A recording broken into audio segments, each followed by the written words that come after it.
Salut les fans d'apiculture, j'espère que tu vas bien. Nouvelle vidéo aujourd'hui suite à plusieurs questions que j'ai eues sur les amusettes où on me demandait où placer la seconde hausse.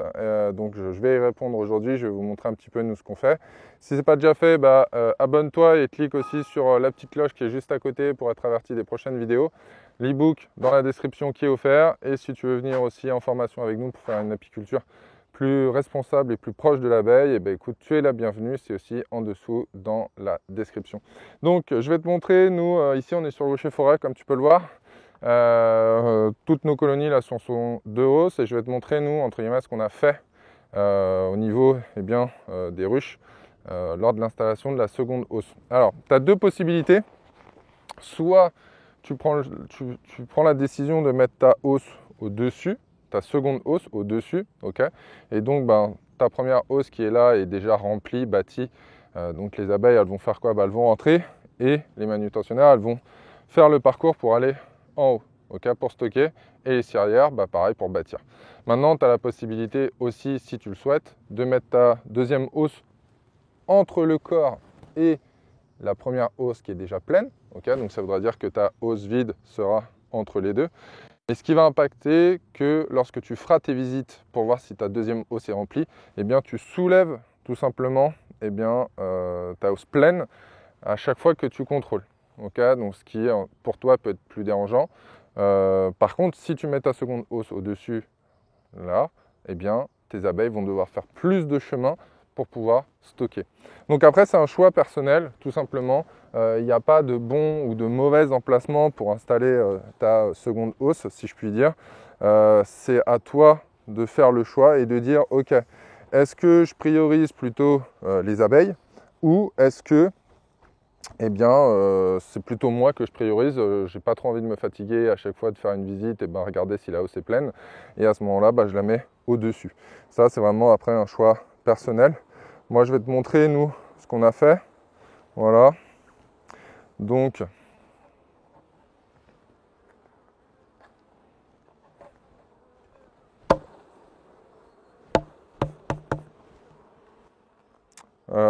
alors quand on a ça ici, déjà si tu peux, tu viens mettre un petit coup de nettoyage. Voilà, soit tu la récupères la cire, soit tu la mets dans le nourrisseur, ok. Nous ici on n'avait pas mis le couvre-cadre, mais je l'ai ramené là aujourd'hui avec nous justement pour pouvoir séparer le nourrisseur de cette partie là. Et qu'est-ce qui se passe après? Voilà, nous ce qu'on a fait, on a récupéré tout simplement dans la première hausse qui était totalement pleine, on a récupéré 2 cadres, tu vois, totalement rempli, déjà quasiment totalement operculé, ce côté-là est totalement operculé, voilà. Et on a intercalé un cadre vide entre les deux, et ensuite on a mis les autres cadres à côté, tout simplement à bâtir.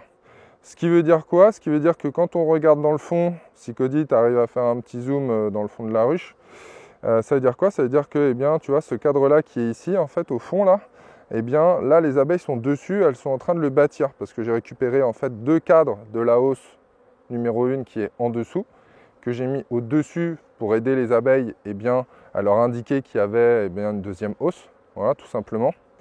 Et donc là elles sont en train de s'occuper des 2 cadres en dessous à bâtir, et dès que ces 2 cadres là seront totalement bâtis, elles vont se jeter sur la deuxième hausse, en sachant que, donc là ça c'est un cadre qui était de la première hausse, hein, je te le rappelle, en sachant que si je regarde déjà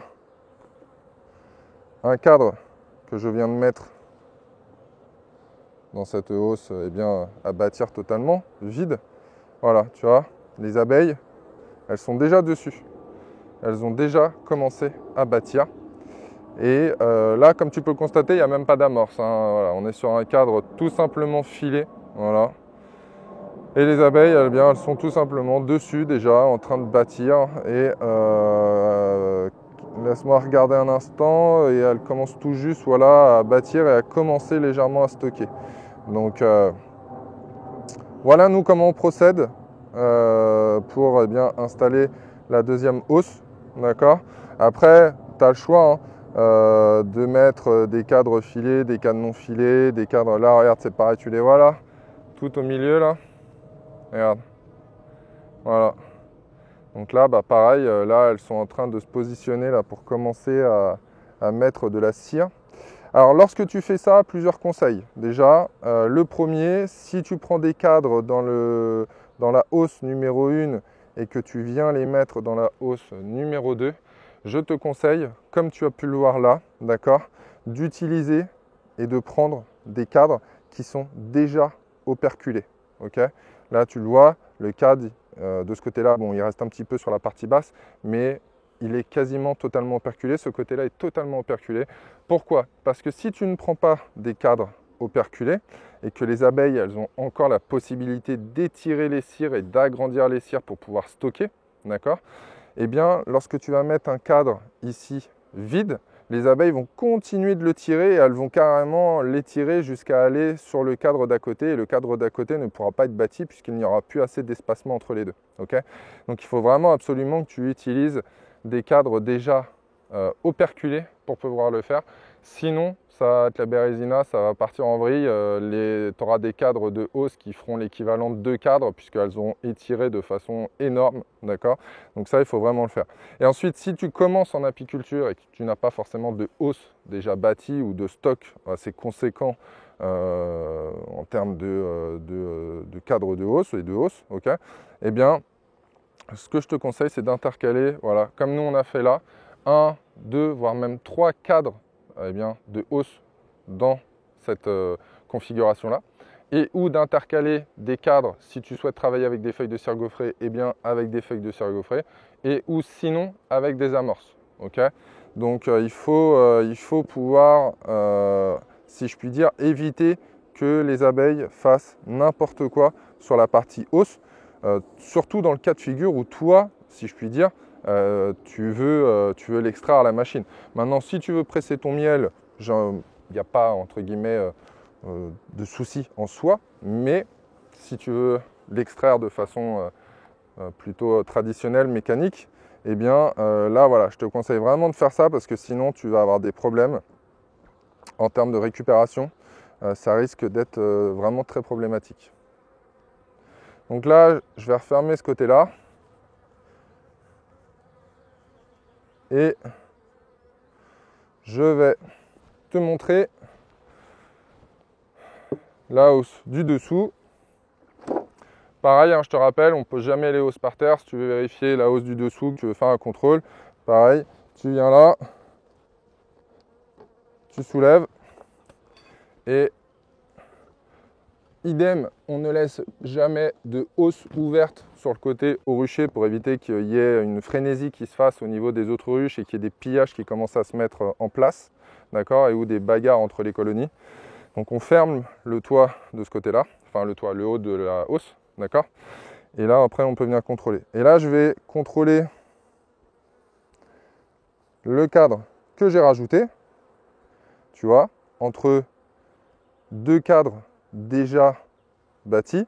Et là, regarde, sans amorce, sans cire gaufrée, de façon 100% naturelle, juste des fils. Les abeilles, elles ont construit dans le centre.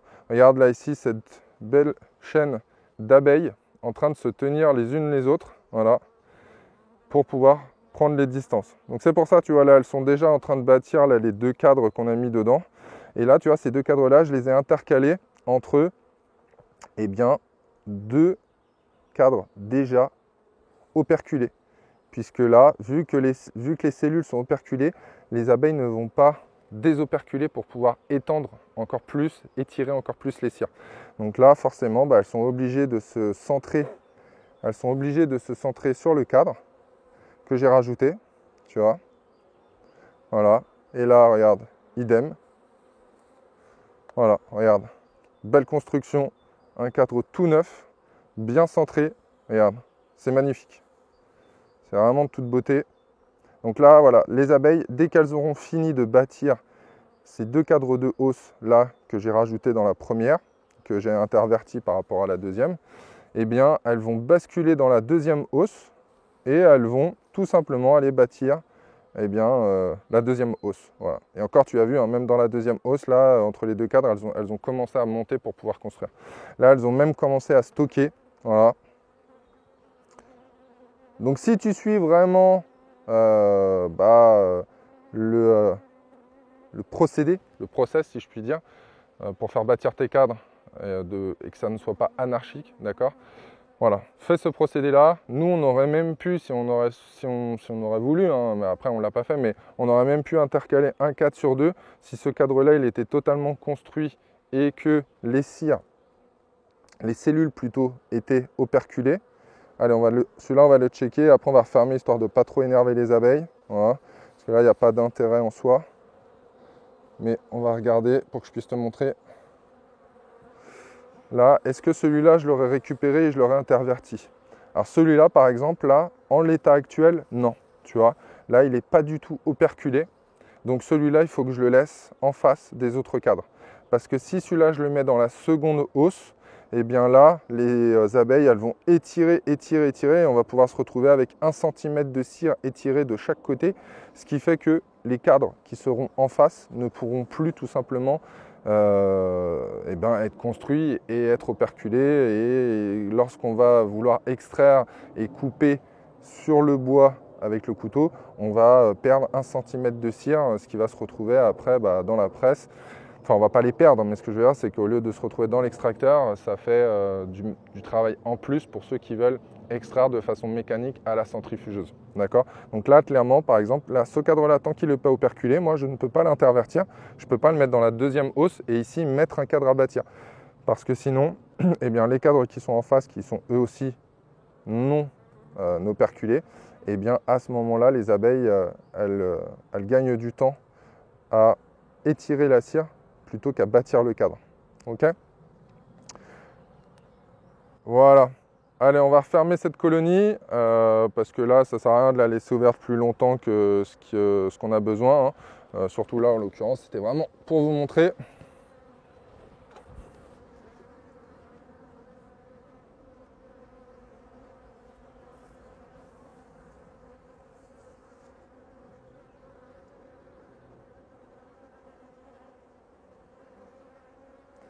Voilà, petit mouvement avec la hausse. Alors je sais que quand c'est bien chargé, c'est plus difficile à faire, mais lorsqu'on fait comme ça, vous voyez, on n'a pas entendu de crack, il n'y a pas eu d'écrasement. Voilà. Donc on travaille un peu plus sur le respect de l'abeille. Là, je vais regarder ici, j'ai pas mal d'abeilles, je crois, dans le nourrisseur. Je vais les faire sortir parce que sinon elles vont être bloquées.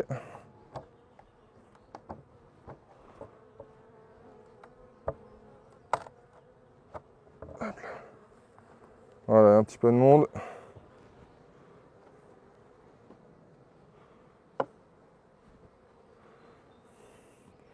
Là, il n'y a plus d'abeilles. Hop là.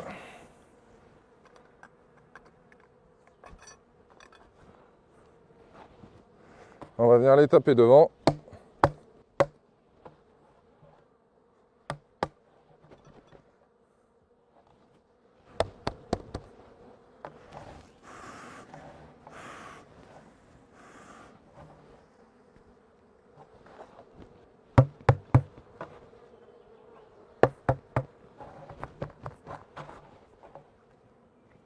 Ok.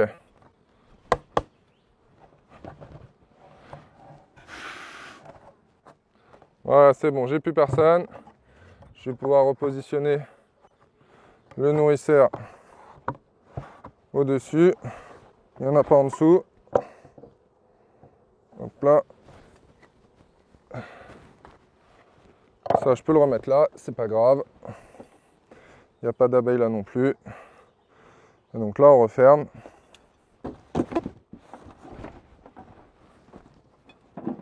Et voilà. On va aller basculer sur une deuxième ruche, enfin un deuxième contrôle. On va aller voir une autre colonie pour vous montrer pareil ce qu'on a mis en application sur première, deuxième hausse. Ok, donc elle est juste là.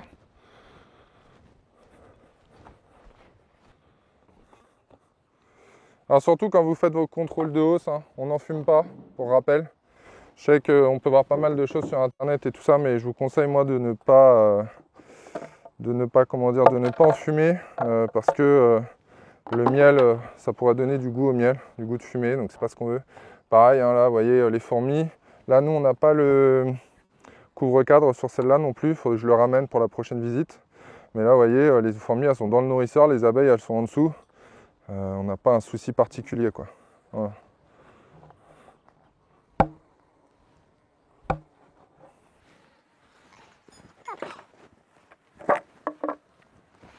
Et là, qu'est-ce qu'on va constater?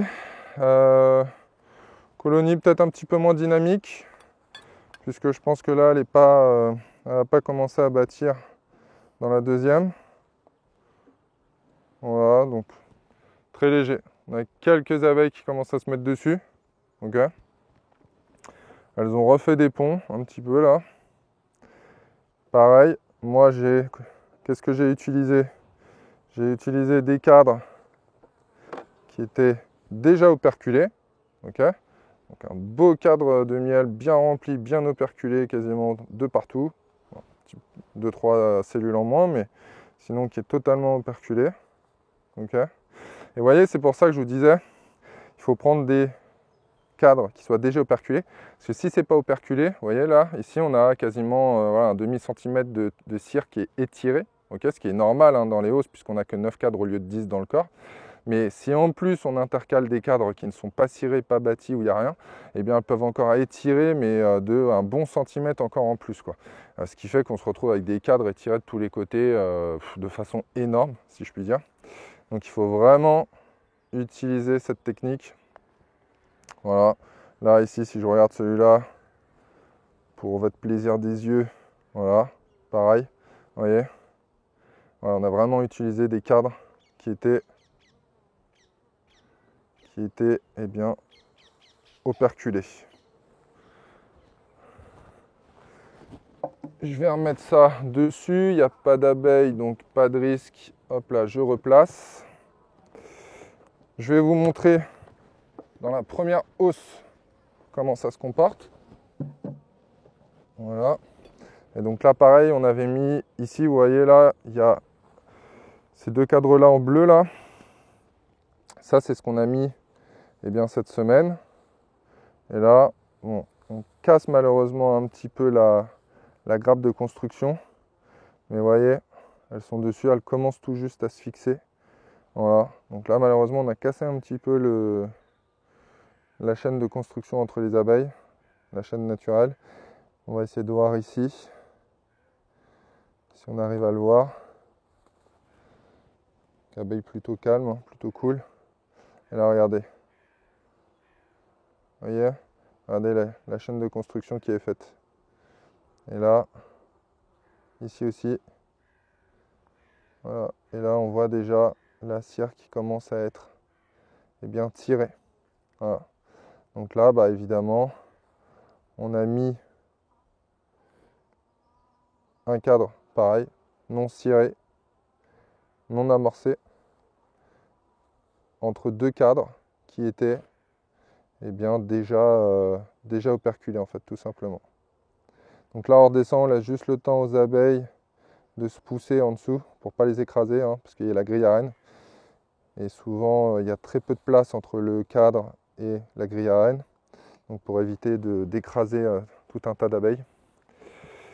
Et en plus, si on regarde ici aussi, pour celles qui ont besoin de rentrer du stock de nourriture, eh ben, il reste encore un petit peu de place, elles sont dedans. Voilà.